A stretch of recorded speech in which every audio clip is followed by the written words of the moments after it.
እግዚአብሔርን ቤተ መቅደስ ካላከበር ነው የት እናከብረዋለን? ቢሮአችን አናከብረው። መንግስት ቦታ አይከበር። ህገ መንግስቱ አያከብረው። ህጎች፣ የዚህ ዓለም ህጎች አያከብሩ። ገፍተው እግዚአብሔርን ከዚህ ዓለም ከማህበረሰብ አባራው አስወጥተውታል።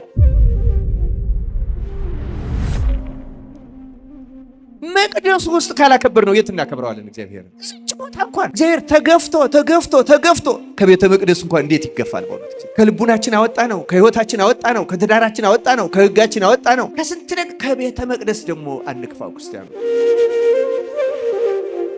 ይህ ተስፈልገን እናገኘዋለን። በባህሪው ሁሉ ቦታ እንዳለ እናውቃለን። ግን ይሄ ልዩ ያምልኮ ቦታ ይቺ ቢያንስ ከአንደዚህ ሀገር ግብረ ሰዶም ከፈቀደ ከአውሮፓ ኤምባሲ ግቢ እንዴት ቤተክርስቲያን ታንሳለች? በእነሱ ግቢ እንኳን ስልክ አይወራም። በእውነት ይቺ እኮ የእግዚአብሔር ኤምባሲ ናት። እቺን እንኳን ለእግዚአብሔር ማክበር ያቅተናል። የሁለተኛው ክፍለ ዘመን የቤተክርስቲያን አባት አንድ ሎጂክ ሂስትሪ የሚሉት በእንግሊዝኛ የጥንት የቤተክርስቲያን አባቶች ታሪክ የያዘ መጽሐፍ አለ። እዚያ መጽሐፍ ላይ አንድ አባት ጌታን እንዲህ ብሎ ጠየቀው ይላል። ጌታ ሆይ በመንግስት ሰማያት የሚጠብቀን ደስታ በምድር ላይ መጽሐፍ ቅዱስን ስናነብ ስንሰማ ከምናገኘው ደስታ ይበልጣልን ብሎ ጌታን ጠየቀው ይላል። ምን አይነት ደስታ አግኝቶ ነው መጽሐፍ ቅዱስ ሲያነብ? ክርስቲያኖች አያችሁ፣ እግዚአብሔር ለወደደው ሰው ምን እንደሚያደርግ። እግዚአብሔር ለወደደው ሰው ሲማርም ተነቦ የእግዚአብሔር ቃል ሲሰማም እቤቱ ሆኖ የመጽሐፍ ቅዱስን ነቅቶ ተግቶ እያወራ አይደለም መጽሐፍ ቅዱስ የሚነበበው። ክርስቲያኖች 1 ደቂቃ ይበቃቸዋል፣ ቢበዛ 5 ደቂቃ። አንድ አንቀጽ ግን በዝምታ አንብቡት። ማንን እየሰማችሁ? እግዚአብሔርን። ክርስቲያኖች እግዚአብሔር ሲገልጻቸው ምስጢራቸው ሲገባን የምናገኘው የነፍስ ደስታ። ወደ ጌታ ደስታ ግባ ማለት ያ ስሜት አይደለም፣ ሞራል አይደለም፣ ከመንፈስ ቅዱስ የሚገኝ ደስታ። መከራ ውስጥ ልዩ ደስታ አለ። ክርስቲያኖች የአሁን የኛ ዘመን ክርስቲያኖች ግን የዚህ ተቃራኒ ሆነናል። ክርስትናን እንዲያውም የመከራ ማስወገጃ እግዚአብሔር እንዳያመጣብን፣ እንዳያገናኘን፣ እንዳይገጥመን ነው የምንፈልገው። የድሮዎቹ ወደው ፈቅደው እንዲህ ያለ መከራ መቀበል ነው። አሁን ደግሞ እንዳይመጣ እና እንዲህ አይነቱ ክርስትና መስቀል አልባ ክርስትና ይባላል። ምን አልባ ክርስትና አልኳችሁ? አሁን እኔ የፕሮቴስታንቶች ለምሳሌ መስቀል አልባ ነው። መስቀል አልባ ማለት ጌታ ያስደስታል፣ ያዘንጣል፣ ሀብት ንብረት ይሰጣል፣ እንደዚህ ያረጋል ነው። እንዲህ አይነት ክርስትና በታሪክም በመጽሐፍ ቅዱስም መቼም ኖሮ አያውቅም። ያ መስቀል አልባ። አሁን የኛ ኦርቶዶክሱ ራሱ እንደዛ መስቀል አልባ ክርስትና የለም፣ ኖሮም አያውቅም። የክርስቲያኖች የኃይል ምንጭ መከራ። መስቀል መጽኛችን ነው። መስቀል መታመኛችን ነው። መስቀል መክበሪያችን ነው። በዚያ ውስጥ እጅግ ልዩ የክርስቶስ ደስታ አለ። ወደ ሰማይም መግቢያ መሰላል ነው። ያን መስቀል በዓላውያን ነገስታት ባይሰጠን በበሽታ የሚሰጠው አለ፣ በችግር በረሃብ የሚሰጠው አለ፣ በሌሎች በክፉ ሰዎች ስም ማጥፋትና በስድብ በመናቅ በመሳሰለው መስቀል የሚከበር አለ። ጌታ ሆይ በስምህ ለመሰደብ ስላበቃኝ ክብር ምስጋና ይግባ፣ እኔ ከሰው ሁሉ ያነስኩ ታናሽ ነኝ ቢለው ታላቁን ደስታ ከክርስቶስ ያገኘዋል። በመከራ ውስጥ ደስታ ይገኛል። ክርስቲያኑ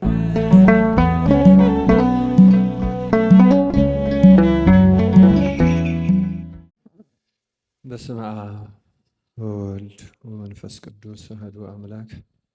በስመ አብ ወወልድ ወመንፈስ ቅዱስ አሐዱ አምላክ። በስመ አብ ወወልድ ወመንፈስ ቅዱስ አሐዱ አምላክ አሜን። ብፁዕ አባታችን አቡነ መቃርዮስ በኢትዮጵያ ኦርቶዶክስ ተዋሕዶ ቤተክርስቲያን የምዕራብ ካናዳ ሀገረ ስብከት ሊቀ ጳጳስ፣ ቅዱስ ሲኖዶስ አባል፣ ክቡር አባታችን መላከ ሰላም አይነ ኩሉ የዚህ የታሪካዊው የደብረ ሰላም ቅዱስ እስጢፋኖስ ቤተክርስቲያን አስተዳዳሪ፣ ክቡራን አበው አይንተ እግዚአብሔር ካህናት፣ መምህራን ወንጌል፣ ወንድሞቻችን በዝማሬ ረጅም ዘመን ቤተክርስቲያን በማገልገል የምናውቃቸው የምንወዳቸው ሊቀ መዘምራን ቴዎድሮስ ዮሴፍና እንዲሁ ወንድማችን ዲያቆን ልዑል ሰገድ፣ ሌሎቹም ዘማሪያን፣ ሁላችሁም በዚህ ያላችሁ ህዝበ ክርስቲያን አባቶች፣ ወንድሞች፣ እናቶችና እህቶች እንደምን ዋላችሁ? እንደምን አመሻችሁ? አሜን። ልዑለ ባሕሪ እግዚአብሔር አምላካችን ስሙ ለዘላለም የተመሰገነ ይሁን። እንደ እግዚአብሔር መልካም ፈቃድ የጌታ ደስታ በሚል ርዕስ እንማማራለን። እግዚአብሔር አምላካችን ምስጢሩን ለሁላችን ይግለጥልን። እንደምናውቀው እንደምታውቁት በምታስቀድሱም ጊዜ ባለፈው እሁድ እንደሰማችሁት ይሄ ካለፈው እሁድ እስከ መጪው ቅዳሜ ድረስ ያለው አንድ ሳምንት በቅዱስ ያሬድ ግጻዌ ወይም አጠራር መሰረት ገብርኄር እየተባለ ይጠራል። እንደዚያም እንደሆነ ሁላችን እናውቃለን። እና አሁን በመጨረሻው መዝሙር ወንድማችን ሊቀ መዘምራን ቴዎድሮስ ዮሴፍ የታለ ፍቅራችን የሚል መዝሙር ስለ ፍቅር የሚጠይቅ አስተምሮናል። በእውነት ፍቅርን ገንዘብ እንድናደርገው አምላካችን እግዚአብሔር ይርዳን። እንደምታውቁት የማቴዎስ ወንጌል ምዕራፍ 25 ቁጥር 1 እስከ 13 ላይ የ10 ደናግል ምሳሌ ታሪክ ተገልጿል። ከቁጥር 14 ጀምሮ ደግሞ የመክሊቱ ምሳሌ እና የዚህ ሳምንት መታሰቢያ የሆነለት የገብርኄር ታሪክን እዚህ ላይ እናገኘዋለን። ማቴዎስ ወንጌል ምዕራፍ 25 ሁለቱም ምሳሌዎች ጌታችን በደብረ ዘይት ስለ ዕለተ ምጽአቱ ካስተማረ በኋላ ፍርዱ ዳግመኛ መምጣቱና መፍራዱ የማይቀር መሆኑን የሚመጣ መሆኑን ሲመጣ ደግሞ እንዴት እንደሚመጣ ምልክቶቹን በተለይ ደግሞ የሚያሳስቱ ብዙ ሐሳውያን ነቢያት፣ ሐሳውያን ሐሰተኞች መምህራን፣ ሐሰተኞች ነቢያት ራሱ መሲሁ ክርስቶስ ነኝ ብሎ የሚመጣም ሐሳዊ መሲህ መኖሩንም አስጠንቅቆ በደንብ አድርጎ ከገለጸልንና በመጨረሻው ዘመን ከአመፃ ብዛት የተነሳ ፍቅር ምን ታደርጋለች? ከምልክቶቹ አንዱ ትቀዘቅዛለች። ለዚህ ነው የታለ ፍቅራችን እንግዲህ ለዚህ ጭምር ይመስለኛል የዘመረው። ይህን ብቻ አይደለም ግን የ10 ደናግል ምሳሌ የሚያስረዳን ይህንን ነው። ከ10 ደናግል 5ቱ ልባሞች 5ቱ ሰነፎች ነበሩ ይላል። 5ቱ ምን ናቸው አለ? ሰነፎች። 2ቱም 10ሩም መብራታቸውን ይዘዋል። ልባሞቹ ግን ዘይት ጨምረው ይይዙ፣ ሰነፎቹ ደግሞ ዘይት አልያዙ። ዘይት የምን ምሳሌ ነው? ምዕመናን የፍቅር ምሳሌ ነው አይደለም እንዴ? ስለዚህ እነዚህ 5ቱ ደናግል የተኮነኑት ክርስቲያን ስላልሆኑ አይደለም። ደናግል ነው የሚለው ዝሙትን አያውቁትም። በነገራችን ላይ በመጽሐፍ ቃል ድንግል መባል በጣም በጣም ከባድ ቃል ነው። ክርስቲያኖች ይህንን በቅዱስ ባስልዮስ አነጋገር ብናየው ሊያስደነግጠን ይችላል። ቅዱስ ባስልዮስ ዘቂሳርያ የቤተ ክርስቲያን ዓይንና መብራት ቅዱስ ሄዶ ሰላም ባለው ጊዜ እጅግ ድንቅ ድንቅ ተአምራት ያያል። ሌላው ቀርቶ በሚያስተምርበት ጊዜ ከአፉ ልክ ከኛ አሁን ትንፋሻችን አንዳንድ ጊዜ ለተመልካች ሊታይ ይችላል። ለቅዱስ ኤፍሬም የታየው ግን የእግዚአብሔር ጸጋ የእግዚአብሔር ቃል እንደ እሳት ካንደበቱ እየተጎረደ ሲወጣ ያየለት እንደ እሳት ክብሩን ለመግለጽ እንደ አሁን ቢንቢ እንደምንላቸው ያሉትን ተሐዋስያኑን ሲያቃጥል ቅዱስ ኤፍሬም አይቶታል። ቅዱስ ባስልዮስ እጅግ ድንቅ ድንቅ ተአምራትን ያደረገ አባት ነው። በተለይ ከተአምራቱ አንዱና ዋናው አንድ በምትሃት ሴት ያገባ ሰው ነበረ እና ምትሃቱ ደግሞ ከባድ ነበረ። ምንድነው ያስደረገው? እግዚአብሔርን ክዶ ቤተክርስቲያን ክርስቲያን ነኝ ላይል ወደ ቤተክርስቲያን ላይሳለም ካስካደው በኋላ የካደበትን ደብዳቤ ተቀብሎ ጠንቋዩ ለአየር አጋንንት ሰጥቶት ነበረ። ቅዱስ ባስልዮስ ግን ታሪኩን አሳጥሮ ለመናገር ክብሩን ለመናገር አስቀድሜ ነው። ሚስቱም እንግዲህ የታላቅ ሰው ልጅ ናት፣ እሷን ለማግኘት ነው። እሷን ካላገባው ብሎ በምትሃት እሱን እንድትወደው አስደረጎ ይሄን ካስፈጽሞ ሰይጣኑ ደግሞ እሱ የካደበትን ክርስቶስን የካደበትን ደብዳቤ ይዞ ተሰውሯል። ከረጅም ዘመን በኋላ ወደ ልቧ ስትመለስ ቤተክርስቲያን ሄዳ አለማወቋን እና ለምን እንደማትሄድ ስትነግረው ስትዘበዝበው ስታስቸግረው መጨረሻ ላይ ነገራት። ከዚያ በኋላ ወደ ቅዱስ ባስልዮስ ይዛው ሄደች። ቅዱስ ባስልዮስ ነገሩን ከሰማ በኋላ ልትድን ትወዳለህ ያለው፣ አሁን እወዳለዋል። እንግዲያው ልትድን ከወደድክ እኔ የምልህን ብቻ አድርግ አለው። እሺ አለ። አንድ ቤት ወሰደና ልክ እንደዚህ ቤተክርስቲያን ግቢ ውስጥ እንደ መቃብር ቤት አንድ ክፍል ውስጥ ዘጋበት። ከዘጋበት በኋላ አጋንንትን ክርስቶስ ሆይ ማረኝ እያልክ ብቻ በቀን አንድ ጊዜ ምግብ ሰጣለሁ፣ እየጾምክ የበላህ እየሰገድክ ጸልይ፣ እንዳትፈራ። አጋንንት መጥተው ያስፈራራዋል፣ እንዳትፈራ አለው። ለ3 ቀን የሚሆን ምግብ ሰጠው። በቀን 1 ጊዜ እንዲበላ አድርጎ ጥሬ ብቻ እየበላ በእነዚህ 3 ቀናት ውስጥ አጋንንቱ ጥቁር አውሬ ሆነው እየመጡ ሰውየውን በጣም አስፈራሩት። እየተጨነቀ እየፈራ እየደነገጠ አሳለፈው። ካሳለፈው በኋላ ከ3 ቀን በኋላ ቅዱስ ባስልዮስ ሄዶ ጎበኘው። ቅዱስ ባስልዮስ ደግሞ ስለ እርሱ አብዝቶ ይጸለያል። እንዴት አሳለፍክ አለው። በጣም አስፈሪ ነው፣ ያስፈራሩኛል፣ እንዲህ እናደርጋለን ይሉኛል፣ አስፈሪዎች ናቸው አለው። እንዳትፈራ። ነክተውሃል? አልነኩኝም፣ መንካትስ አልነኩኝም፣ ግን በቃ ሊገሉኝ የደረሱ እንደዚህ ያስጨንቁኝ። እንዳትፈራ፣ አሁንም ጸሎትህና ስግደትህን አበርታ ብሎ አበረታቶት አጽናንቶት ሄደ። ቅዱስ ባስልዮስ መጸለይ ጀመረ። በሁለተኛው ጊዜ ግን አጋንንቱ የመጡ አሁንም ያስፈራሩታል፣ ግን ከፊቱ ትንሽ ራቅ አሉ። እንደገና ከ3 ቀን በኋላ ሲጠይቀው እንዴት ነህ አለው። አሁንም አሉ ግን ራቅ ብለዋል። በቃ እግዚአብሔር ሊፈውስ ነው አለ። በርታ ነው። እየጾመ እየራቁ ወደ መጨረሻው ሲጠይቀው አሁንስ ድምፃቸውን ነው እንጂ መልካቸውንም አላየውም አለው። ልክ 40ኛው ቀን ላይ ቅዱስ ባስልዮስ ሕዝቡን እንደዚህ ጠርቶ ምህላ አስያዘና አሁን ድምፃቸውንም መልካቸውንም አላይም አለ። በጣም ጥሩ እየተፈወስክ ነው፣ ግን ያችን ወረቀት መቀበል አለበት። ልክ 40ኛው ቀን ላይ ሕዝቡን ጠርቶ እንደዚህ ሰብስቦ 400 ጊዜ እግዚኦ መሐረነስ እየሰገዱ ሲሉ ሰይጣን ያችን ወረቀት አምጥቶ ጉባኤው መካከል ያ ሰው የካደባትን ወረቀት ጥሎ ጠፋ ይላል።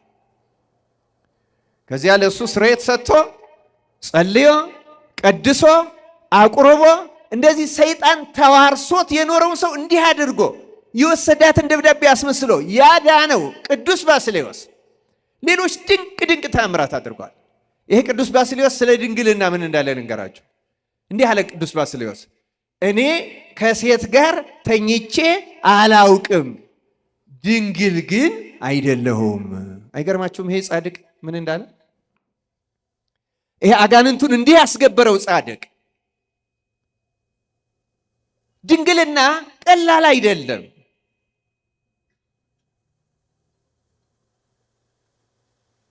አንድ ብልት መጠበቅ ብቻ አይደለም፣ እጅግ ከዚህ ያለፈ ነው።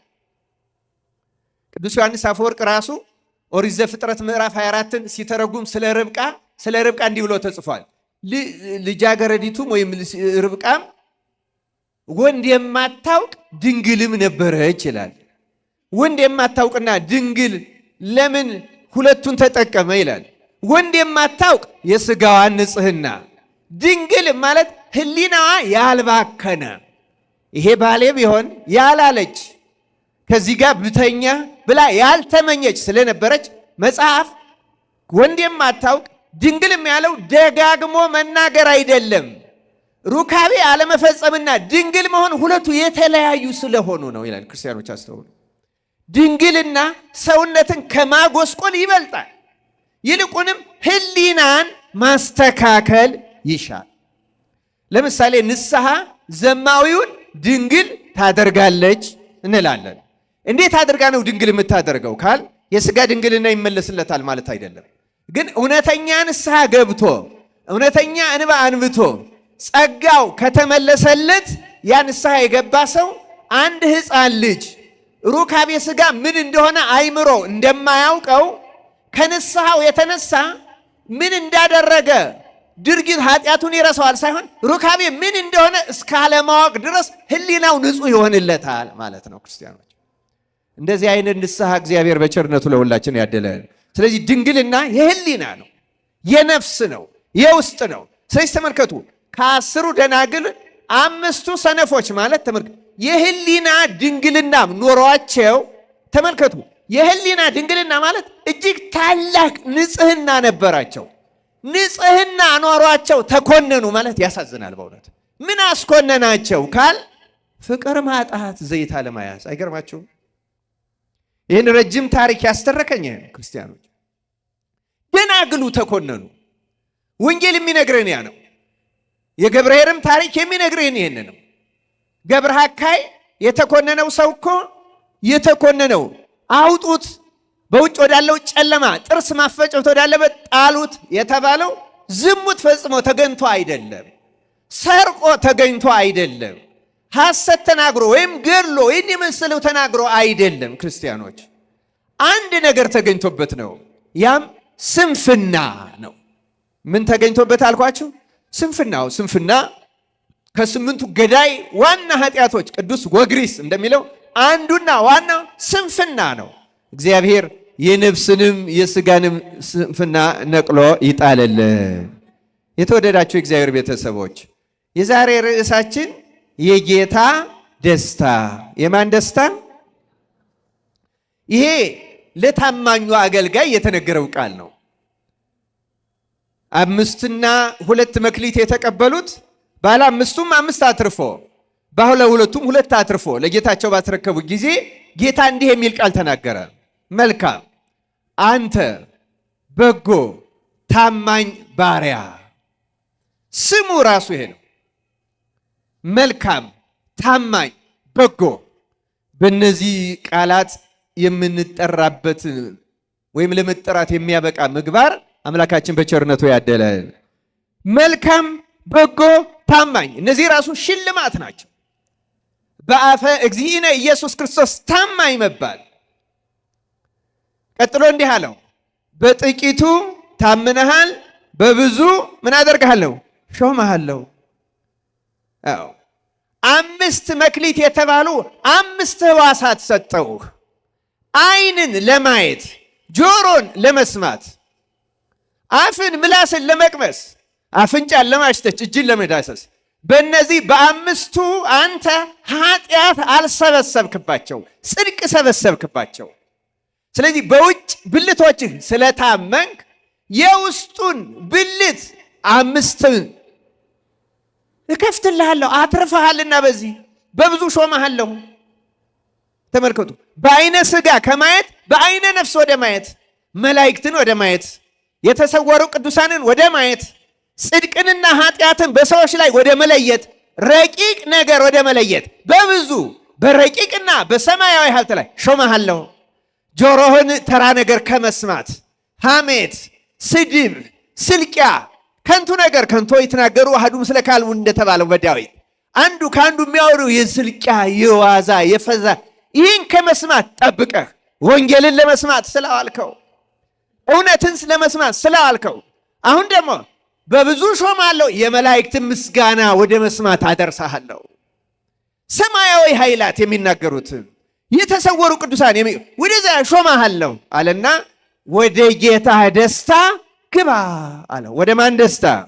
የጌታ ደስታ። ክርስቲያኖች በዚህ ዓለም ሰው ዝሙት የሚፈጽመው ምን ሊያደርግ ነው? ሊደሰት። ሰካራሙ የሚጠጣው ምን ሊያደርግ ነው? ሊደሰት። ዘፋኙ የሚዘፍነው ምን ሊያደርግ ነው? ሊደሰት። ሌላውም ሌላ ነገር የሚያደርገው ምንድን ነው? ሊደሰት። ዓለም የሚባዝነው ደስታ ፈልጎ ነው። ግን የዚህ ዓለም ደስታ እውነተኛው ደስታ አይደለም። ደስታው ሳያልቅ ሐዘኑ ይጨምራል። ክርስቲያኖች ደስታው ሳያልቅ መጠጡ ሳይጨርሰው ሐዘኑ ይጀምራል።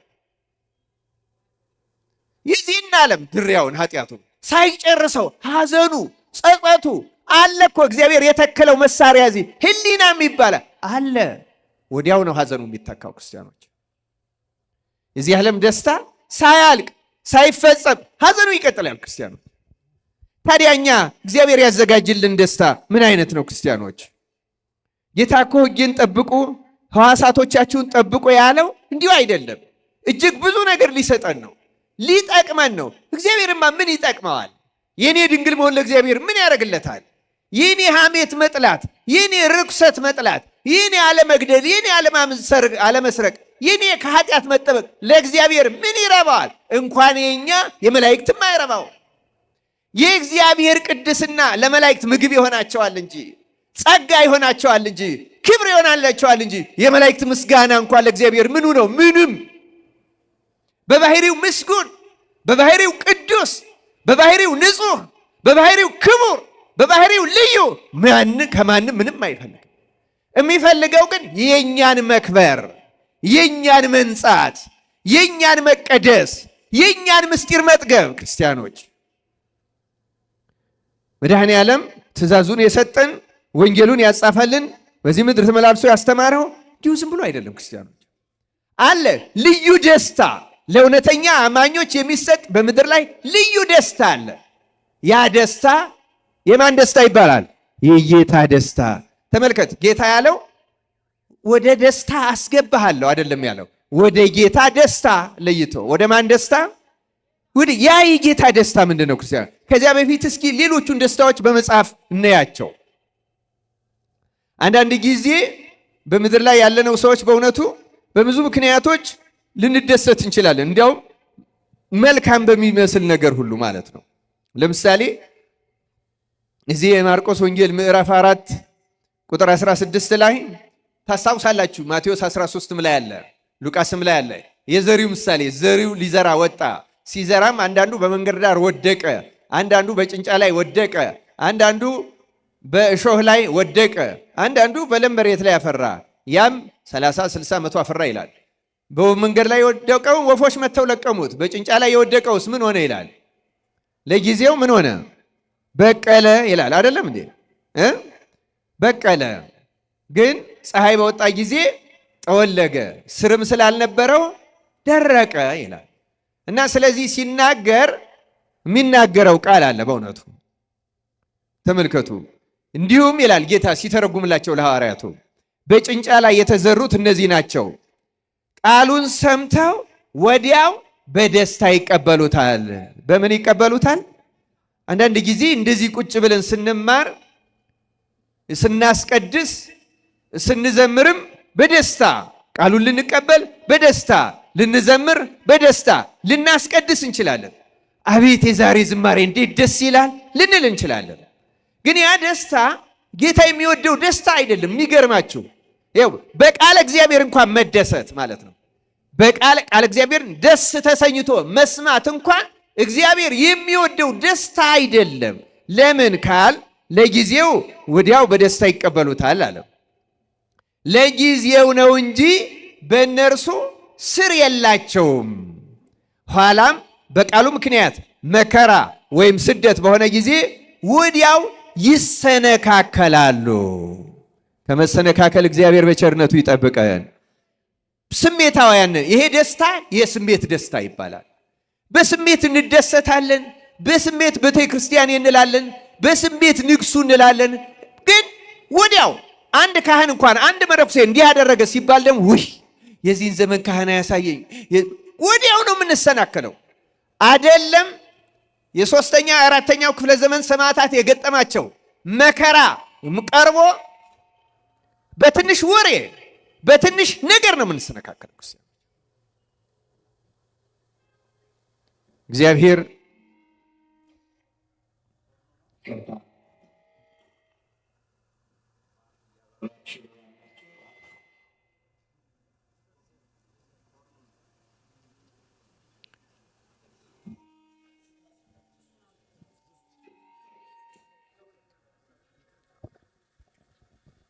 ጧፍ እያበራችሁ ያላችሁ አጥፉት እባካችሁ።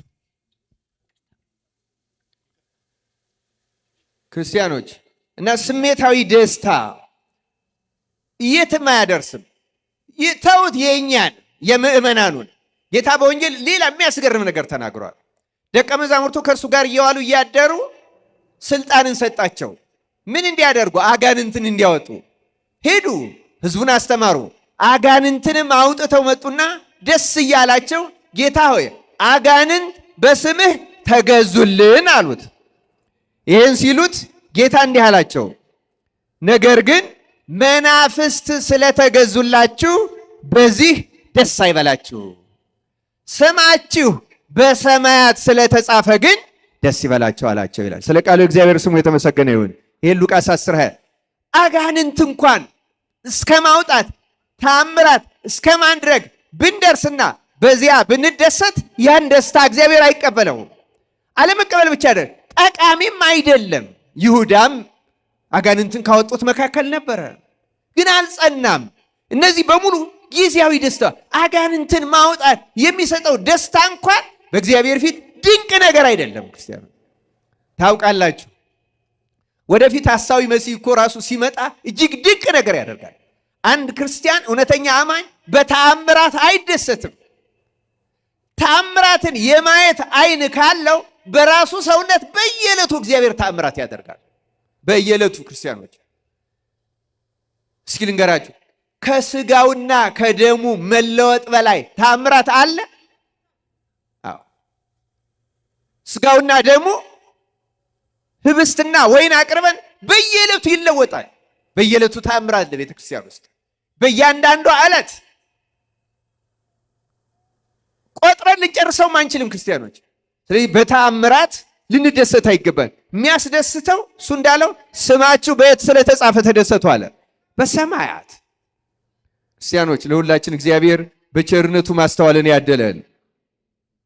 አንዳንድ ጊዜ ደግሞ አንዳንድ ሰዎች በሀብታቸው፣ በህንፃቸው፣ በንብረታቸው፣ በመኪናቸውም ሊሆን ይችላል፣ በኑሯቸው ተመስገን ያለኝ ብለው ሊደሰቱ ይችላሉ።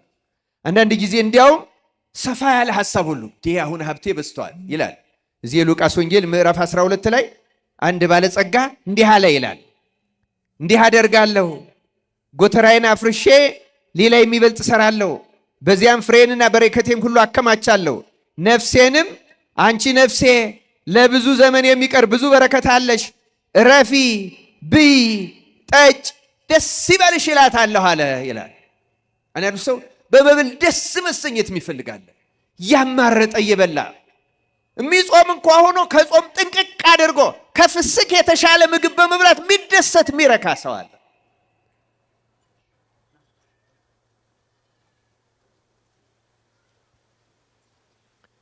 ክርስቲያኖች አስተውሉ። ሰውነታችን በመብል በመጠጥ ለጊዜው ልትደሰት ትችላለች፣ ግን ያ ደስታ በእግዚአብሔር ፊት እንዲሁም እግዚአብሔርን የበለጠ ያሳዝነዋል። እንዲህ ይላል ቃሉ ካነበብኩላችሁ በኋላ ቁጥር 20 ላይ እግዚአብሔር ግን አለ ይላል በመብል በመጠጥ የሚደሰተው አንተ ሰነፍ፣ በዚህች ሌሊት ነፍስህን ከአንተ ሊወስዷት ይፈልጓታል፣ ይህስ የተሰበሰብከው ለማን ይሆናል አለው ይላል። ስለ ቃሉ የእግዚአብሔር ስሙ የተመሰገነ ይሁን። ስለ ሰበሰብነው መደሰት የለብንም፣ ስለ አጠራቀም ነው ክርስቲያኖች። ስለ መብል፣ ስለ መጠጥ፣ በልብስ በጌጥ መደሰት የለብንም ክርስቲያኖች። በተለይ በዚህ ዘመን ዓለም ጭንቅ ላይ ባለበት፣ ክርስቲያኖች በዓለም ላይ ጭንቅ ላይ ባሉበት፣ በሀገራችን በኢትዮጵያ በየዕለቱ ክርስቲያኖች በሚገደሉበት፣ በየቤቱ መለመን አፍሮ ረሃብ በእውነቱ ልክ እንደ መጋዝ አንጀቱን የሚያርደው ስንት ሰው በሞላበት በዚህ ዘመን እናት ለልጆቿ የምትሰጠው አታ ነፍሷ በምትጨነቅበት፣ ረሃብ ሲጥላት አሞኝ እያለች ልጆቿን በምታጽናናበት በዚህ ዘመን ሰው እንዴት በመብል በመጠጥ ይደሰታል? አንተ ሰነፍ ይለዋል በመብል በመጠጥ የሚደሰተው። ይህ ደስታ ጊዜያዊ ነው፣ ከእግዚአብሔር ዘንድ ሰነፍ ፍርድ የሚያሰጥ ጊዜያዊ ደስታ ነው ይላል በመጽሐፋችን። ነዌም ተቀማጥሎ ነበረ፣ ተደስቶም ነበረ። ከደስታው ብዛት የተነሳ በሰፈሩ ያለ አንድ ምስኪን ሲያየው ለዓይኑ እንደ ቆሻሻ ሁሉ ነገር እያስደስተው ያ ምስኪን ስላየ ብቻ ያዝናል። ዛሬ አሁን ድሆችን ማየት የሚያስጠላቸው አለን። አንዳንዶች በመኪናም ስንሄድ መኪና ላይ መጥተው ተለምነው መኪና ላይ ተንጠልጥለው የሚለምኑ ሁሉ የሚያማርሩ ሰዎች ልንኖር እንችላለን። እንደዚህ አይነት ልቡና ያለው ሰው ካለ እግዚአብሔር ማስተዋሉ ላይ ያደለን። አንድ ክርስቲያኖች በእውነቱ አንሰቀቅ። በዚህ እንደ ሄሮድስም በዘፈን የሚደሰት ይኖራል። ሄሮድስ በደስታ ምክንያት ነው ዮሐንስ መጥምቅን አንገት ያስቆረጠው። ሰክሮ በደስታ በቃ ማልኩልሽ፣ ከመንግስቴ ሲሶ እንኳ ቢሆን ሰጥሻለሁ፣ ሄሮድያዳ የፈለግሽውን ጠይቂ አለ። በዘፈን ደስታ ሰክሮ ሴቶች ከወለዷቸው እርሱን የሚያክል የለም የተባለለት መጥምቁ ዮሐንስን አንገቱን አስቆርጦ የዘላለም ፍርድ ተቀበለ። እግዚአብሔር ከእንደዚህ አይነት ደስታ ይሰውረን። ክርስቲያኖች ይህ ሁሉ ደስታ አይደለም። የመብሉ የመጠጡ የጌጡ ደስታ አይደለም። ዘፈኑ ጊዜያዊ ደስታ ነው፣ መከራን የሚያመጣ ነው። ክርስቲያኖች ጌታ ያለን ወደ ጌታ ደስታ ግባ። ክርስቲያኖች በዚሁ አጋጣሚ ላሳስባችሁ፣ እግዚአብሔርን ቤተ መቅደስ ካላከበር ነው የት እናከብረዋለን? ቢሮአችን አናከብረው፣ መንግስት ቦታ አይከበር፣ ህገ መንግስቱ አያከብረው፣ ህጎች የዚህ ዓለም ህጎች አያከብሩ። ገፍተው እግዚአብሔርን ከዚህ ዓለም ከማህበረሰብ አባራው አስወጥተውታል። መቅደሱ ውስጥ ካላከበር ነው የት እናከብረዋለን? እግዚአብሔርን እዚች ቦታ እንኳን እግዚአብሔር ተገፍቶ ከቤተ መቅደስ እንኳን እንዴት ይገፋል? በእውነት ከልቡናችን አወጣ ነው፣ ከህይወታችን አወጣ ነው፣ ከትዳራችን አወጣ ነው፣ ከህጋችን አወጣ ነው። ከስንት ነገር ከቤተ መቅደስ ደግሞ አንክፋው። ክርስቲያኖች ይህ ተስፈልገን እናገኘዋለን። በባህሪ ሁሉ ቦታ እንዳለ እናውቃለን። ግን ይሄ ልዩ የአምልኮ ቦታ ይቺ ቢያንስ ከአንደዚህ ሀገር ግብረ ሰዶም ከፈቀደ ከአውሮፓ ኤምባሲ ግቢ እንዴት ቤተክርስቲያን ታንሳለች? በእነሱ ግቢ እንኳን ስልክ አይወራም። በእውነት እቺ እኮ የእግዚአብሔር ኤምባሲ ናት። እችን እንኳን ለእግዚአብሔር ማክበር ያቅተናል። እችን እግዚአብሔር ለሁላችን ማስተዋሉን ያድለን። እና ደጋግሜ ሰምቼዋለሁ፣ ግን ማሳሰብ እየሰለቸኝ እየተውኩት ነበረ። ዛሬ አሁን ስልክ ባሰሙ ሰዎች እንዳትፈርዱባቸው፣ አልተነገራቸውም፣ ልማድም አላደረጉትም። ከዚህ በኋላ ግን ልማድ አታደርጉት ክርስቲያኖች። እግዚአብሔር ለሁላችን ማስተዋል ያድለን። ትምህርታችን ወደ ማን ደስታ ገባ ነው? የጌታ ደስታ ምንድን ናት? ባጭሩ የተወሰኑ ነጥቦችን ከመጽሐፍ ቅዱስ ላሳያችሁ። ክርስቲያኖች መጀመሪያ ሁላችንም ልናውቀው እና ልንገባበት የሚያስፈልገው ማንኛውም ክርስቲያን ሊገባበት የሚችል ለሁሉም የተሰጠ አንድ ልዩ የጌታ ደስታ አለ። ያም ቅዳሴ ይባላል። ማን ይባላል አልኳችሁ? ትንሽ ረጋ አረፍ ብትሉ ደስ ይለኛል። ከዚህ በኋላ እንቅስቃሴ አታብዙ፣ አትሩምሱ። መድረኩ አካባቢ እኛ ካላከበር ነው ሌላው ሰው ያከብረው። ጄሪ ያክብርልኝ እና ክርስቲያኖች አስተውሉ። ቅዳሴ በማቴዎስ ወንጌል ምዕራፍ 22 ላይ እንደተጻፈው ንጉሱ እግዚአብሔር ሁላችንም ወደ ልጄ ሰርግ፣ ወደ ልጁ ወደ ክርስቶስ ሰርግ የጠራበት ደስታ ነው። ማንም ክርስቲያን ወደዚህ ደስታ ተጠርቷል። ግን ወደዚህ ደስታ የሚገባው ሰው በጣም አነስተኛ ነው። የልጁን የመድኃኔዓለም ክርስቶስ ስጋና ደም የምንጋበዝበት ራሱ ሙሽራ ነው፣ ራሱ ድግስ ነው፣ ራሱ ደግሞ ደስታ ነው። ክርስቲያኖች ይህ ደስታ ሁላችንም ልንገባበት።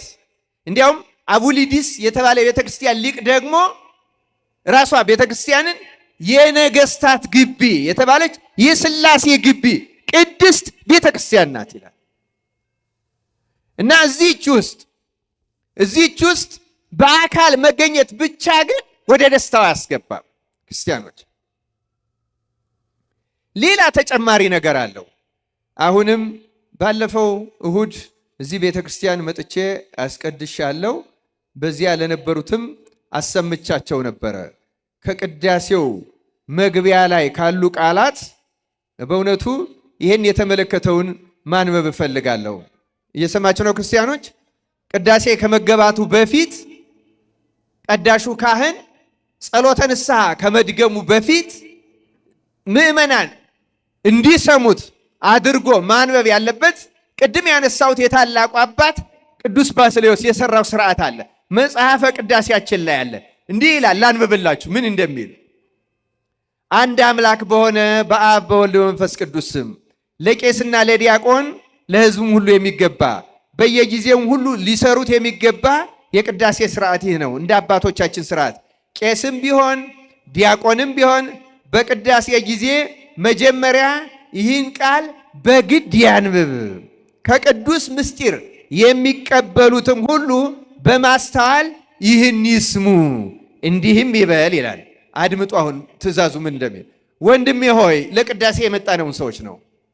ወንድሜ ሆይ ኃጢአትህን እያሰብክ በዚህ ልቡና ኑር፣ ይቅርታንም ታገኝ ዘንድ ስርየትን ለምን።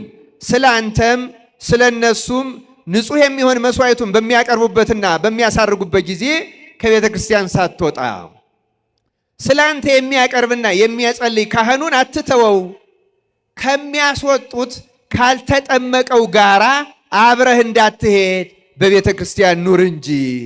እንዲህ የተባለው ስርዓቱ የተሰራው ድሮ ንዑሰ ክርስቲያን የሚባሉ ትልልቅ ሰዎች ይማሩና 3 ዓመት ሲሞላቸው ይጠመቃሉ። እስኪጠመቁ ድረስ ግን ጻኡ ንዑሰ ክርስቲያን እስከሚባል ቅዳሴውን ይሳተፋሉ። እስከዚያ ያለው አስተምሮ ስለሆነ በዚያም እስከዚያ ባለው በቃሉ ይቀደሳሉ፣ ይነጻሉ። ከዚያ በኋላ ግን ወደ ፍሬ ቅዳሴ ሊገባ ሲል ይወጣሉ። ክርስቲያኑን ግን እነዚያ በሚወጡበት ጊዜ እንዳትወጣ ነው የሚለው። ተመልከቱ። እና በዚህ ኑር፣ ይቅርታንም ታገኝ ዘንድ ስርየትን ለምን። ወንድሜ ሆይ ኃጢአትን እያሰብክ በዚህ ልቡና ኑር። ስለ አንተም ስለ እነሱም ንጹሕ የሚሆን መስዋዕቱን በሚያቀርቡበትና በሚያሳርጉበት ጊዜ ከቤተ ክርስቲያን ሳትወጣ ይቅርታ ከሚያስወጡት ካልተጠመቀ ጋር አብረህ እንዳትሄድ በቤተ ክርስቲያን ኑር እንጂ የካህኑንም ቃሉን አድምጥ ይላል። የካህኑን ምኑን አድምጥ? እያንዳንዷን በቅዳሴ ጊዜ የምትነበበውን ወንጌሎቹ ምንባባቱን ሁሉ። አሁን በአሁኑ ጊዜ ምንባባቱ በእውነት ለመናገር በአግባብ አይነበቡም። በተለይ በችኮላ ምክንያት ሊሆን ይችላል። ወደ መርገፉ እንሮጣለን። ግን እነዚህ የታዘዙት ቃላት አንደኛ የቅዱሳን መጻሕፍት ምስጢር የሚሰጠው በአብዛኛው በቅዳሴ ጊዜ ነው። ይዋሃዳል። በቅዳሴ ጊዜ የእግዚአብሔርን ቃል አትኩሮ መስማት። ዜና አበው ላይ ለአንባቢዎችና ስለ ቤተ ክርስቲያን እንዲህ የሚል ቃል ይጨምርበታል አበው። አንደኛ የመጽሐፉ ቃል ጉልህ ይሁን ይላል። የመጽሐፉ ቃል ምን ይሁን? ጉልህ፣ ፊደሉ የተለቀመ ይሁን። የሚያነበው ካህን ደግሞ ሳይንተባተብ አትብቶ አጥርቶ ያንብብ። እዚህ ደግሞ ምን ይላል? ምእመኑ ደግሞ ነቅተህ የካህሉን ቃል ምን አድርግ? አድምጥ ይላል። አድምጠን እንድንጠቀም አምላካችን እግዚአብሔር ይርዳን። አድምጥ። ልጨርስላችሁ ምንባቡን። አድምጥ። ስለ አንተ ስለ ኃጥአንም ሁሉ የሚለምነውን ስርየት ስማው፣ አምላካቸው ይቅር ይላቸው ዘንድ። አያችሁ፣ ስንሰማው እና አሜን ስንል ይቅርታ ይደረግላል። አንተ ሰው የኃጢአትህን ስርየት ልታገኝ ከወደድክ ከቤተ ክርስቲያን ለምን ትወጣለህ? ሌላው አንገቱን ዝቅ አድርጎ ስለ አንተ ምሕረትን ይለምናል። አንተስ ለምን ሥራ ፈት ትሆናለህ? በዚህ ጊዜ በልቡናህ ከአንዱ አገር ወደ አንዱ አገር ትመላለሳለህ። መርዓዊ ሰማያዊ በሚሆን በክርስቶስ ማኅተም የታተምክ ስትሆን፣ ነገር ግን ቤተ ክርስቲያን ወደ ውጭ ታወጣሃለች። ለዘላለሙ ወደ እርሷ እንዳትገባ ደጆቿን ትዘጋባሃለች፣ ባዕድ በመካከሏ አይገኝምና ይላል። ስለ ቃሉ የእግዚአብሔር ስሙ የተመሰገነ ይሁን። እንደሰማችሁት ጌታ ወደ ጌዳስ ደስታ የምታስገባን ራሷ ቅድስት ቤተ ክርስቲያን ናት። በቅዳሴው ጊዜ ለምን ሥራ ፈት ሆነ ትቆማለህ ይልና ልቡናህን ከአንዱ ሀገር ወደ አንዱ ሀገር ለምን ልብህን ታባክነዋለህ? አንዴ ቤትህ ትገባለህ፣ አንዴ ስራ ቦታ ልትገባ ትችላለህ፣ አንዴ ሌላ። ልብህ እንዲህ ከሆነ ነው የሚለው። ልብህን የምታባክን ከሆነ ቤተ ክርስቲያን ቆመህ እንኳን እያስቀደስክ እየቀደስክም ብትሆን ልቡና ከእግዚአብሔር ከተለየ ቅድስት ቤተ ክርስቲያን ደጆቿን ትዘጋባሃለች። ሁሌ የሚሰለች ይሆናል፣ ይደክመሃል፣ ትቅመደመዳለህ። ምክንያቱስ ቤተ ክርስቲያን ወደ ውጭ አውጥታ ጥላህ። ይኸው ተመልከቱ። ከቅጽሩ ከይቅርታ ጋር ግን ማይጠንት እንዲያው አባቶች በዝማሬ ጊዜ ማይጠንትና ዝማሬ እንዲያው ከይቅርታ ጋር በጣም ማይጠንት ከዝማሬ ጋር ነው መጽሐፉም የሚለው ስርዓቱ። ክርስቲያኖች አድምጡ፣ አስተውሉ። እግዚአብሔር ማስተዋላችን አይንጠቀን በእውነቱ እና አስተውሉ። ቤተ ክርስቲያን ደጇን ትዘጋለች እና ከጌታ ደስታ ውጭ እንቀራለን። አስተውሎ የሚቀድሰውን ግን መንፈስ ቅዱስ ያስገባዋል። ወደ ምን ያስገባዋል? ወደ ጌታ ደስታ ያስገባዋል። ምስጢሩን ይሰማል፣ ስርየትን ይለምናል፣ ያገኛል። እግዚአብሔር መንፈስ ቅዱስ ወደማይነገር የልብ ደስታ ውስጥ ያስገባዋል። ስጋውን ደግሞ ቢቀበል ይዋሃደዋል፣ ይለውጠዋል፣ ያከብረዋል፣ ያነጸዋል። እንዲሁ በልማድ አይደለም መቀበል ያለብን ክርስቲያኖች። መጀመሪያ ሕሊናን ልቡናን ማስተካከል መግራት አስፈላጊ ነው። ክርስቲያኖች እግዚአብሔር አምላክ ለሁላችን ማስተዋሉን ያደለን። ክርስቲያኖች እውነተኛ ደስታ ያለው ቅዳሴ ውስጥ ነው። ክርስቲያኖች የቅዳሴን ጣዕሙን የለመዱት ገስግሰው ሲሆን ኪዳን ሳይደረስ ካልሆነ ደግሞ ቅዳሴ ከመገባቱ በፊት በተመስጦ ሆኖ ነቅቶ ተግቶ እያቼ እያንዳንዷ ቃል የምታነጻ ናታ። ከዚያ ነፍሳችን እያነጻ ይሄ የለመደብንና አልሸነፍልን ያለው መንፈስ ሁሉ በራሱ በክርስቶስ ኃይል እንዲህ አይነት ምክንያቱም ከግል ጸሎት ከማንኛውም ሰው ጸሎት በላይ ቅዳሴ የመጨረሻው ክርስቲያኖች ለምሳሌ ቅዳሴ ከተቀደሰ በኋላ በተቀደሰበት ቤተ መቅደስ ላይ አንድ ካህን ወዲያው ነፍስ ልጆቹን ሰብስቦ አንድ አቡነ ዘበሰማያት እንኳን ቢሰጥ ከስልጣኑ ይሻር ነው የሚለው። ምክንያቱም ቅዳሴ ክርስቶስ የተሰየመበት ነው። ከቅዳሴ በኋላ ሌላ ቦታ ይችላል፣ ራቅ አድርጎ ይችላል። እዚህ ጋር ግን አይቻልም። ምክንያቱም ሊቀ ካህናት ኢየሱስ ክርስቶስ የተሰየመበት ራሱ ሙሽራ የሆነበት ራሱ መብል መጠጥ ድግስ የሆነበት መላእክት ተገኝተን ሰራዊተ መላእክት ይሁ ለመድኃኔዓለም ይቀውሙ ቅድሜሁ ለመድኃኔዓለም የምናመሰግንበት ሰላም ለኪ እመቤታችን ሙሉ ቅዱሳን የሚገኝበት አማናዊቷ ቤተክርስቲያን ሙሉ ሆና የምትገኝበት እጅግ ልዩ የደስታ ቅጽበት ማለት ቅዳሴ ነው። ክርስቲያኖች እውነተኛው ለዚያ ነው ሰዓታት ማህሌት ማንኛውም ጸሎት ከቅዳሴ በፊት ነው እንጂ በኋላ የለም ኖሮ ማያውቅ። ምክንያቱም ቅዳሴ ማህተም ነው፣ የመጨረሻው ነው እና ለሚያውቁ ደግሞ እዚህ ፍጹም ደስታ ውስጥ ይገባሉ። ባለፈው ላስቀደሱት ነግሬያቸዋለሁ። ግብጾች ምን ያደርጋሉ? የድሮ ቅዱሳንን ተአምር ብቻ ሳይሆን አሁን የሚደረግላቸውን ተአምራትም ይመዘግባሉ። አሜሪካ ውስጥ አንዲት በጣም ቅዳሴ የምትወድ የሁለት ሰዎች ነው በእርግጥ ያነበቡት። ቅዳሴን የጌታ ደስታ መሆኑን አምነው የሚያስቀድሱ የሁለት ግብፃዊ ክርስቲያኖች የምእመናንን ገድል ጽፈውታል። የሴቲቱ ምንድነው? ትልቅ እናት ናቸው። ቤተ ክርስቲያን ከተከፈተ እኔ ቀድሜ መግባት አለብኝ የሚሉ ጉጉት ያላቸው ክርስቶስን አጥብቀው የሚወዱ የጌታን ደስታ የሚሹ ናቸው እና ሰዓት ሳያዩ ነግቷል ወይም ሰዓቱ ደርሷል ብለው ካህናት ቤተ ክርስቲያንን በማይከፍቱበት ሰዓት ቀድመው ይገኛሉ። እግዚአብሔር ልቦናቸውን ስለሚያውቅ ቤተ መቅደሱ መላእክት ይከፍቱላቸውና ይገባሉ። እሳቸው ግን መላእክት መሆናቸውን አያውቁም። ከቄሶቹ አንዱ የከፈቱላቸው ነው የሚመስላቸው። ይገባሉ። ካህናቱ ጸሎት የያዙ ይመስላቸዋል። የመላእክት ምስጋና ውስጥ ተሳታፊ ያደርጉ። አያቸዋቸው የጌታ ደስታ ማለት። በኋላ ቄሶቹ ሲመጡ ገብተው ያገኟቸዋል። ቄሶቹ በቁልፉ ከፍተው ነው የሚገቡ። እንዴት ገባሽ ይሏቸው። እንዴ እናንተ አይደላችሁም እኔ ከፍታችሁ ያስገባችሁኝ ይላሉ። መላእክት መሆናቸውን አያውቁም እሳቸው። በኋላ ነው ብቃታቸውን አውቀው ሁልጊዜ ቀድመው ያገኟቸዋል ክርስቲያኑ። እንደዚህች አይነቷ ምስጋና ለመግባት ያብቃን። ቅዳሴው ሲቀደስ ትሰሙ እንደሆነ የጳውሎስ መልእክት ከተነበበ በኋላ ደግሞ ንፍቅ ዲያቆን የሚያነባቸው መልእክቶች አሉ አይደለም? ንፍቅ ዲያቆን ከማንበቡ በፊት ካህኑ ስለ ሁላችን የሚመልደው የምልጃ ጸሎት አለ እና እዚያ ጸሎት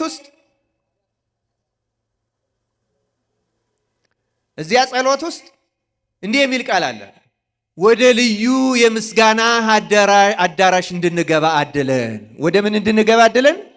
ወደ ልዩ የምስጋና ያቺ የምስጋና አዳራሽ ሥላሴ ወይም መንፈስ ቅዱስ ብቻ የሚከፍቷት ለበቃ ለታደለ ሰው እዚሁ ቤተ መቅደስ ቆሞ የሚገባባት ናት። ክርስቲያኖች ወደዚያች እንድንገባ ያደለን ያቺ ናት የጌታ ደስታ ክርስቲያኖች። ሁለተኛው ደግሞ ግብፃዊ እንዲሁ ቅዳሴን በጣም የሚወድ ስጋውን ደሙን የሚቀበል ንቃት ትጋት ያለው እና በጣም ትጋቱን አየና ሰይጣን ሊፈትነው ፈለገ። እግዚአብሔርን ፈቀደለት። አመጣና የአከርካሪ የጀርባ የአከርካሪ አጥንት ካንሰር ሰጠውና ሽባ ሆኖ በዊልቸር የሚሄድ ሆነ ይላል። በኋላ ያለቅሳል። ከሁሉ የሚያስለቅሰው ቆሞ ማስቀደስ ሳልችል ቀረሁ ብሎ እንዴት በዊልቸር ተቀምጬ አስቀድሳለሁ እያለ ያለቅሳል። ከዚያ በኋላ በዊልቸር መውሰድ ቤተሰቦቹ ሰለቹ። ሲሰለቹ አንድ ቀን ግን ቁርባኑ ናፈቀኝ፣ ቅዳሴው ናፈቀኝ፣ እባካችሁ ውሰዱኝ አለና ገስግሰው አመጡት። ልክ የቤተ መቅደሱን የመጀመሪያው በር ሲደርስ እንባውን እያዘራ ጌታ ሆይ በቤተ መቅደስህ ሽባ ሆኜ ቆሜ ማስቀደስ አቃተኝ እያለ ስቅ እያለ ሲገባ ቅዳሴ ሊቀድስ የተዘጋጀው ካህን የልቅሶውን ድምፅ ሰምቶ ዘወር ብሎ ሲያይ ያ የሚያውቀው ሄደና ምን ገጠመ ምን ሆነ ነው? ይኸው እንደ በኃጢአቴ ምክንያት ክርስቲያኖች እንደዚያ ነው የሚሉ። በኃጢአቴ ምክንያት እንዲህ ያለ ደዌ የገጠመኝ ቆሜ እኔ ካንሰር ነው መሞት አያሳዝነኝም፣ እስከምሞት ቆሜ ማስቀደስ አለመቻሌ ግን ያሳዝነኛል። እኛ እኮ ቆመን ማስቀደስ የሚያቅተን ማታ የበላነው ምግብ ከብዶን ነው አይደለም? ማታ እሁድ ሊያስቀድስ ሰው እስከ ምሽቱ 5 ሰዓት 6 ሰዓት የሚበላ የሚጠጣ ሰው አለ። ቅዳሜ 11 ሰዓት ብንበላው ብናቆምስ ቀለል ያለ ጧታ ይበላ የለም እንደርስበት የት ይደርሳል? ልክ እንዲህ ያለ እና ከዚያ በኋላ እንዲህ ሆኛ ካህኑ አዘነና እንዳንተ ያለ ሰው እዚህ መምጣት የማይጠበቅበትም ቀኖናው ያዛል። ለበሽተኞች ቤታቸው ድረስ ሄደን እናቀርባለን። እቤት ሂድ ቅዳሴው ሳል እኔ መጥቻ አቆርብሃለሁ አለ። የካህን ትእዛዝ ሳይወላውሉ ስለሚያከብሩ ወጥቶ አሳፍረው ወስደው ቤቱ ደርሶ ከውልቸሩ አውርደው አልጋው ላይ ገደም ሲያረጉት እንቅልፍ ሸለብ አረገው። እመቤታችን መጣች። ቅድም እያለቀስክ በሩን ስትስም ልጄን ስመሃል አለችው እመቤታችን። በሩን አይደለም የሳምከው ልጄን ነው። እኔ የህይወት በር ነኝ አለው። ልጄን ነው የሳምከው። ልጄ እንባህን አይቶ ቅዳሴ መውደድህን አይቶ ይቅር ብሎሃል፣ ከደዌው ፈውሶሃል አለችው። ነቅቶ ብድን ብሎ ከመልእክቱ ድምፅ የተነሳ ነቅቶ ብድግ ሲል ድኖ አገኘው። ከዚያ በኋላ ስበሉ ክርስቲያኖች፣ ወዲያው ቅዳሴው ሳያልቅ ለመድረስ ተነስቶ ቤተ ክርስቲያን እየገሰገሰ ሲሄድ ቅዳሴው አልቆ ቄሱ እሱን ሊያቆርብ ስጋውና ደሙን ለሱ በሚሆን ይዞ ከበር ላይ ሲወጣ ይሄ እያለቀሰ የገባባት በር ላይ ተገናኙ ይላል ታሪካቸው። አስገብቶ አቆረበው፣ ድኖ ቀረ። ቅዳሴ እንደዚህ ያድናል ክርስቲያኖች። ቅዳሴ ሌላ ጠንቋይ የመሰለ ምትሃተኛ ሰው አትፈልጉ። ክርስቶስ እያለ ክርስቲያኖች ያጣን እኮ እምነት ነው። ያጣን እኮ ቃሉን መስማትና መታዘዝ ነው ክርስቲያኖች። ቅዳሴ ያድናል ክርስቲያን። ቅዳሴ ይፈውሳል። ቅዳሴ አማናዊው ደስታ ነው። ቅዳሴ ልዩ ነው ክርስቲያኖች። ውደዱት። ቅዳሴ ገስግሱ። ማታ በጊዜ ተኙ። በቴሌቪዥን አእምሯችሁን አነውልላችሁ አትተኙ። ቴሌቪዥኑን ዝጉትና ትንሽ መጽሐፍ ቅዱስ አንብቡ። ነፍሳችሁን አረጋጓት። አትሌቶች እንኳን ሩጠው ልክ ሲጨርሱ ቁጭ ይላሉ እንዴ? ምን ያደርጋሉ? ሰውነታቸውን ያበርዳሉ? አይበርዱም? ትንሽ እኮ አየር ይወሰዳል። እዚህ ቀን ስትባክኑ ከኋላችሁ አየር ውሰዱ እስኪ፣ ትንሽ መጽሐፍ ቅዱስ። ከዚያ ከተረጋጋችሁ በኋላ ጸሎት፣ ከጸሎት በኋላ መኝታ። ምግብ ሳታበዙ ጧት እሸት መስላችሁ ትነሳላችሁ። ካልሆነ ምግብ አድክሟችሁ ጨቋራችሁን አስጨንቃችሁት በእውነቱ የዛለ የፈዘዘ ሰውነት ይዛችሁ እያዛጋችሁ መቼ ያልቃል እያላችሁ እየተማረራችሁ የቅዳሴ ደስታ ሳይገባችሁ በዚህ ልቡናችሁ ደግሞ እንደገና ሐሳብ ስትወጡ ስትወርዱ ቤተ ክርስቲያን ደጇቿን ጥርቅም ታደርግ። መድኃኔ ዓለም ደጆን አይዝጋብን። ክርስቲያን የዚህ አይዘጋም። ስርዓቱንም ጥሰን እየገባን ነው። አሁን መንፈስ ቅዱስ ግን ይዘጋል። ክርስቲያኖች አማናዊ የጌታ ደስታ የተባለው ለአንድ ክርስቲያን ይሄ ነው። ክርስቲያኖች ወደዚህን ደስታ እንድንገባ አምላካችን እግዚአብሔር በቸርነቱ ያደለን። ሰዓቱ ገፋ ብሏል። ተወሰኑ ነጥቦችን ግን ትንሽ ማከል አለብኝ። ሁለተኛ የጌታ ደስታ የተባለው ቅዱሳት መጻሕፍትን እግዚአብሔር ሲገልጻቸው ምስጢራቸው ሲገባን የምናገኘው የነፍስ ደስታ አለ። ወደ ጌታ ደስታ ገባ ማለት ያ ነው። ስሜት አይደለም፣ ሞራል አይደለም፣ ከመንፈስ ቅዱስ የሚገኝ ደስታ።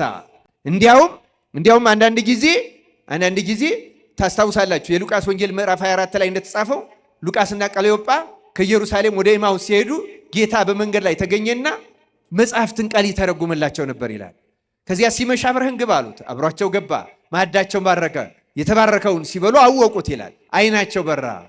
ከዚያ በኋላ እንዲህ አሉ ይላል፣ ለካስ የመጽሐፍትን ቃል ሲከፍትልን ልቡናችን ይቃጠል የነበረ ጌታ ስለነበረ ነው አሉ። በመጽሐፍት ቃል ልቡናችን የሚያቃጥል ደስታ እንሰማለን እኛ። መጽሐፍት ምስጢራቸው ሲገለጥ እግዚአብሔር እኮ ይገልጻል። ክርስቲያኖች እውነተኛ ደስታ የሚባለው መጽሐፍት። እንዲያውም አንድ የሁለተኛው ክፍለ ዘመን የቤተ ክርስቲያን አባት አንድ ሎጂክ ሂስትሪ የሚሉት በእንግሊዝኛ የጥንት የቤተ ክርስቲያን አባቶች ታሪክ የያዘ መጽሐፍ አለ።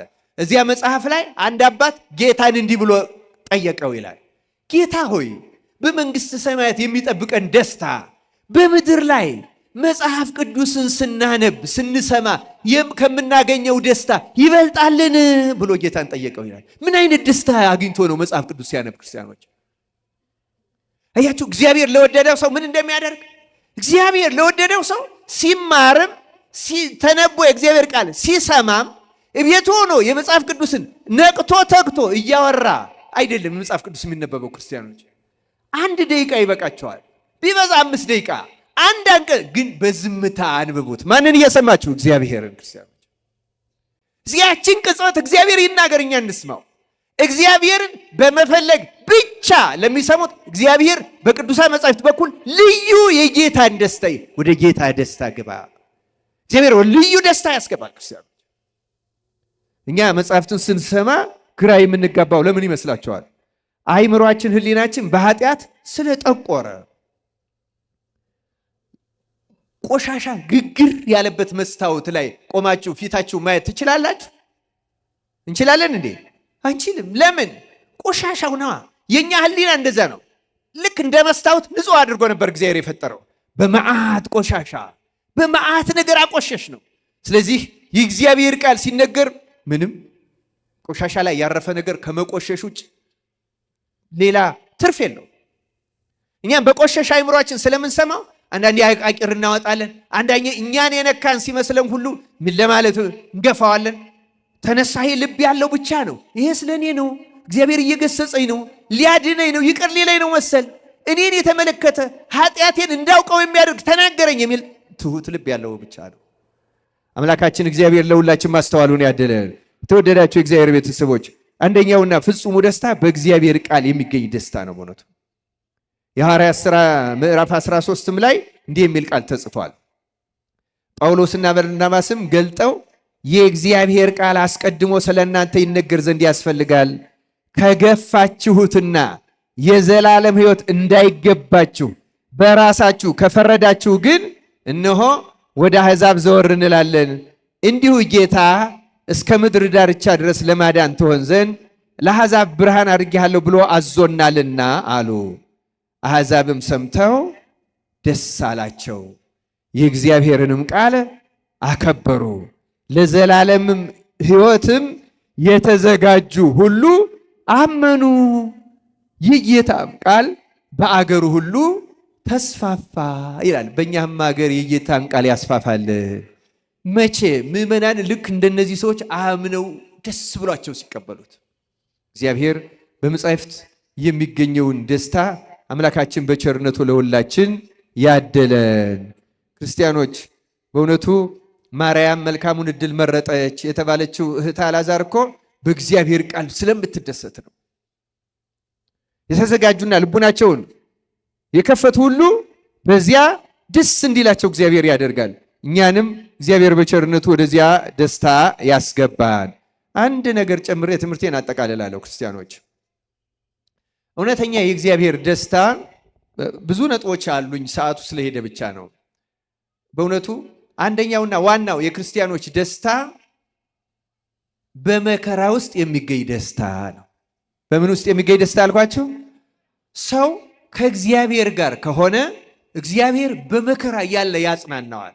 በልቡ ውስጥ ልክ እንደተሸለመ እንደከበረ ሰው ወይም ከዚያ በላይ እንዲሰማው አድርጎ ልዩ ደስታ ይሰጠዋል። ራሱ ጌታ ሲያዘን ሰዎች ሲነቅፋችሁና ስለ እናንተ ክፉን ሁሉ ሲናገሩባችሁ ደስ ይበላችሁ ብሏል አላለም?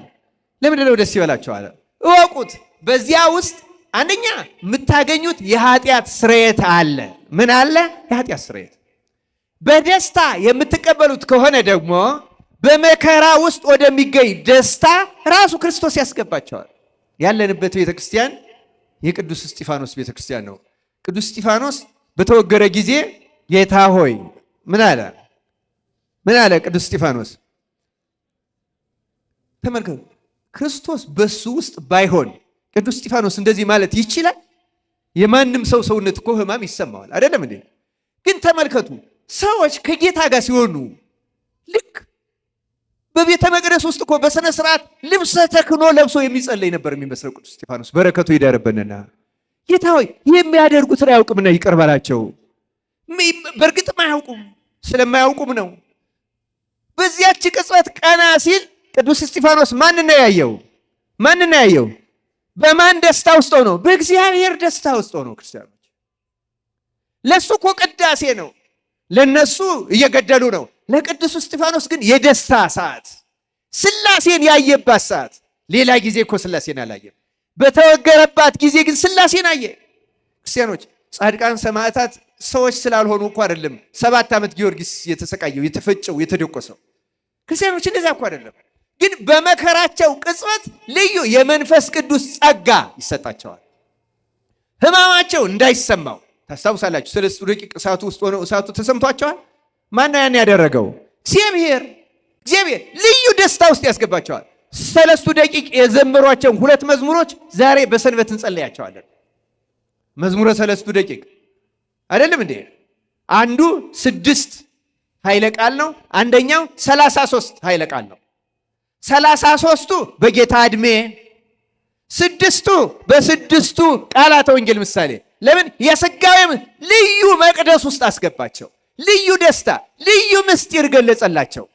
የጨርቃቸው ሰናፊል እንኳ ሳይነክ መከራ ውስጥ ልዩ ደስታ አለ። ክርስቲያኖች ያሁን የኛ ዘመን ክርስቲያኖች ግን የዚህ ተቃራኒ ሆነናል። ክርስትናን እንዲያውም የመከራ ማስወገጃ እግዚአብሔር እንዳያመጣብን፣ እንዳያገናኘን፣ እንዳይገጥመን ነው የምንፈልገው። የድሮዎቹ ወደው ፈቅደው እንዲህ ያለ መከራ መቀበል ነው። አሁን ደግሞ እንዳይመጣ እና እንዲህ አይነቱ ክርስትና መስቀል አልባ ክርስትና ይባላል። ምን አልባ ክርስትና አልኳችሁ? አሁን እኔ የፕሮቴስታንቶች ለምሳሌ መስቀል አልባ ነው። መስቀል አልባ ማለት ጌታ ያስደስታል፣ ያዘንጣል፣ ሀብት ንብረት ይሰጣል፣ እንደዚህ ያረጋል ነው። እንዲህ አይነት ክርስትና በታሪክም በመጽሐፍ ቅዱስም መቼም ኖር አያውቅም። ያ መስቀል አልባ። አሁን የኛ ኦርቶዶክሱ ራሱ እንደዛ መስቀል አልባ ክርስትና የለም፣ ኖረውም አያውቅም። ክርስቲያኖች ክርስትና መስቀል ነው፣ አርማውም መስቀል ነው። ክርስቲያኖች አሁን የኛ ኢትዮጵያውያን በጣም ሀገራችን ከመውደዳችን የተነሳ መውደድ እንኳን ላይሆን ይችላል፣ ባንዲራ በጣም በረጅሙ መስቀል ለምደናል። አሁን ታውቃላችሁ አይደለም? ነው አይደለም? አገር መውደድ በዚህ የሚገለጽ አይደለም፣ በመስዋዕትነት ነው የሚገለጸው። ማንኛውም ፍቅር መጨረሻው ምንድን ነው? መስዋዕትነት ነው። እና አንዳንዴ እንትን ሊሆን ይችላል። የቤተ ክርስቲያን ዋና አርማዋ ግን ምንድን ነው? ባንዲራ አይደለም። ምንድን ነው አርማዋ? መስቀል ነው። አንዳንድ ቦታ ስለማያውቁ ነው መሰል ከጉልላቱ ወጥተው የሚሰቅሉ አሉ። እግዚአብሔር ይቅር ይበላቸው። ጉልላቱ የማን ምሳሌ ነው? የክርስቶስ ምሳሌ ነው። የክርስቶስ ምሳሌ ነው። ባንዲራ በክብር አንድ ቦታ መሰቀል አለበት፣ አንድ ቦታ ላይ። ይሄ ትክክለኛ ነገር ነው፣ መከበርም አለበት። ለሀገር እኛ ሀገራችን ባንዲራ ብቻ አይደለም፣ በሄድንበት ሀገር ለሄድንበት ሀገር ባንዲራ ክብር መስጠት አለበት። ይሄ የጤናማ ሰው ስነ ምግባር ነው። ግን በክርስቶስ ቤተክርስቲያን ላይ ከመስቀል በላይ አንድ ነገር የለም። አሁን ንግስም ስናደርግ አበላሽተነዋል እንጂ መጀመሪያ መጾር ማለት የሚሸከሙት ማለት ነው። አሁን መጾር መስቀል የምንደገፈው ነው። ጾረ ተሸከመ ነው። መጾር የሚሸከሙት ማለት ከፍ አድርጎ ነው መስቀል ይዞ የሚኬደው። መጀመሪያ መስቀል፣ ከዚያ ስዕል፣ ከዚያ ታቦት፣ ከዚያ ካህናት፣ ከዚያ ምዕመናን። አሁን ሰንበት ተማሪ ነው የሚመራው፣ መስቀል አይመራም። በእውነቱ በስርዓት እኮ ብናደርገው መስቀል መጀመሪያ። ክርስቲያኖች ለሁላችን እግዚአብሔር ማስተዋሉን ያደለን። ስርዓት አለው። በዚያ መንገድ መጓዝ። አባቶችም ሲሆኑ ሊቃነ ጳጳሳት ይቀድማሉ፣ ከዚያ እንደየደረጃው ዘል ዑደት ማለት በነገራችን ላይ ዑደት ማለት ልክ ኢያሪኮን ዙረው እንዳፈረሷት በጸሎት እና በጸጥታ ነበረ። አሁን በወሬ በማጉረምረም በመሳቅ በስላቅ ልማድ ስለሆነ ነው እንጂ አሁን አለም አይባልም። እውነት ለመናገር ልማዱ አልቀረም፣ ግን ክብር የለው። በእውነቱ እግዚአብሔር መፍትሄውን ያቀርበልን። ዋናው ነገር መስቀል ነው ጉዳይ። ስለዚህ ስናማትም መስቀል ኃይልነ፣ መስቀል ምን እንላለን? መስቀል ኃይላችን የምንለው እኮ መከራውን ነው። ክርስቲያኖች የክርስቲያኖች የኃይል ምንጭ መከራ ነው። መስቀል መጽኛችን ነው። መስቀል መታመኛችን ነው። መስቀል መክበሪያችን ነው። በዚያ ውስጥ እጅግ ልዩ የክርስቶስ ደስታ አለ። ወደ ሰማይም መግቢያ መሰላል ነው። ያን መስቀል በዓላውያን ነገስታት ባይሰጠን በበሽታ የሚሰጠው አለ፣ በችግር በረሃብ የሚሰጠው አለ፣ በሌሎች በክፉ ሰዎች ስም ማጥፋትና በስድብ በመናቅ በመሳሰለው መስቀሌም ይከበራል። ጌታ ሆይ በስምህ ለመሰደብ ስላበቃኝ ክብር ምስጋና ይግባ፣ እኔ ከሰው ሁሉ ያነስኩ ታናሽ ነኝ ቢለው ታላቁን ደስታ ከክርስቶስ ያገኘዋል። በመከራ ውስጥ ደስታ ይገኛል። ክርስቲያኖች ወደዚያ እንድንገባ አምላካችን እግዚአብሔር ይርዳን።